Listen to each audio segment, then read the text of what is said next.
From the family of Mr. Yemisi Adedeji and Mrs. Shade Adedeji, to the family of late Mr. Olugbenga Olanipeku and Mrs. Foyinshola Olanipeku on the date 14th February.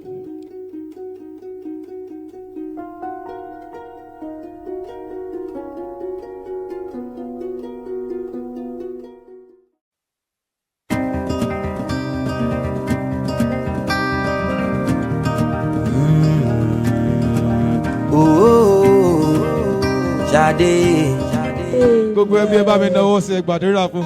Tell them it shall be well with their union in Jesus' name. Concerning them shall be good news, shall be signs and wonders in the name of Jesus.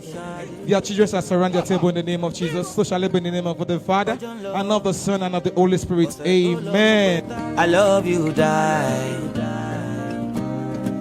I need you, die. Baby, me joy. Please come be my wife.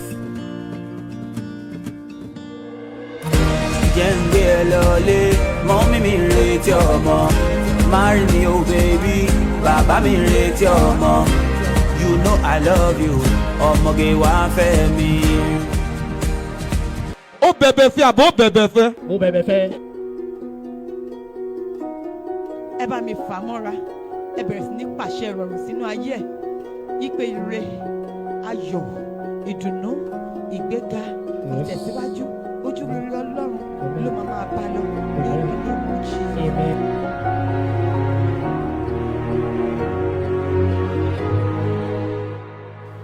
I love you from the depth of my soul. My goal in life is to make you happy. Wow. Forever and ever. Amen. One rate your mom. I need one rate your mom. One rate your mom. Jẹ́ǹgbé lọlé, mọ́mí mi rate your mom. Ẹni mọ̀ bànújẹ́ láàárọ̀, ẹni mọ̀ lọ́sàn-án, ẹni mọ̀ láṣálẹ́. Ìfẹ́ tó dà yín pọ̀ yìí, ìfẹ́ yìí ò ní kan, ìfẹ́ yìí ò ní sá lọ, ìfẹ́ yìí ò ní wọ́ọ̀kù. Jẹ́ǹgbé lọlé, mọ́mí mi rate your mom. Marry me, oh baby, Baba me rate your mom. You know I love you, omoge wa fe mi.